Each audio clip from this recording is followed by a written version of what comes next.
Way back in 2005, Jeep announced the introduction of the Jeep Grand Cherokee SRT8 that came equipped with a 6.1 liter naturally aspirated V8 engine producing 420 horsepower, and this car immediately took the world by storm as teenagers and grown men both wanted to get their hands on one of these cars since it was almost the perfect vehicle, being a fast performance car yet having the comfort and the luxuries of a SUV.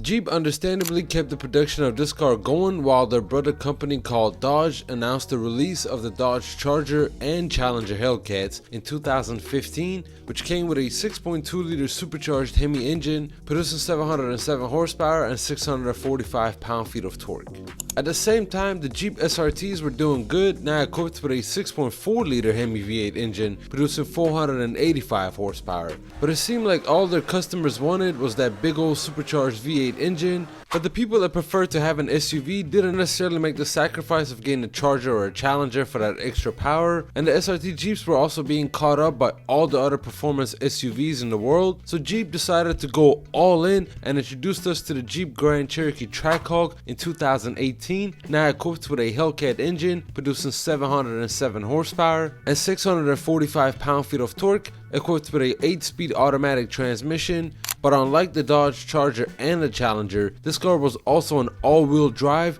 meaning no spinning while you turn up the concrete on your way to be the fastest parent at your kid's soccer practice. This car completely crushed the competition with performance stats of a 0 to 60 in 3.5 seconds and a quarter mile in 11.6 seconds, and the only other SUVs in the world that could even remotely keep up with this one cost almost 4 times as much as this car did, as this car had a starting MSRP of just $86,000. Now $86,000 is still a lot of money, and that price didn't just get you the engine either, as this car had plenty of modifications on the exterior and the interior to make it stand out from a normal Jeep Grand Cherokee. For example, on the exterior of the car, you could immediately notice these 295 45/20 all-around tires alongside these 4 piston Brembo brakes. A quick fun fact, the TrackHawks all came from the factory with only yellow brake calipers. It's weird, I know, but that's still a fact, so next time you aren't sure if it's a SRT Jeep or a TrackHawk Jeep, look at the brake calipers and see what color they are.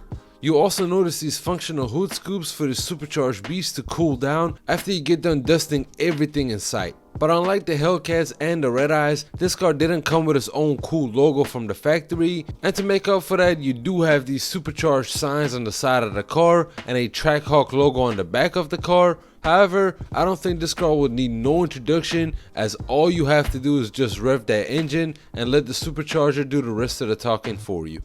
On the interior of the vehicle, you are also treated with these comfortable leather and suede seats that provide you with heated and ventilated options, alongside a heated steering wheel, plus a sun and moon roof for the entire family to look at the stars at nighttime. Just because this car is fast, it doesn't mean you have to sacrifice any SUV features either, as the back seats are also heated, and you can even opt in for the entertainment option where each rear passenger receives their own screen, making it all the more easier to keep the kids busy during long road trips. And when you are just riding by yourself, you can go to your touchscreen Uconnect system and navigate yourself to the SRT pages and put your car in track mode for a firmer suspension and a firmer steering wheel, allowing the ultimate joy of driving this beast. Unfortunately for all TrackHawk fans, Jeep announced the end of production of this vehicle in the year 2021, making this car's run last for just 3 years. Which honestly has made them even more attractive to the buyers these days, as even the ones at the auction almost go for MSRP nowadays.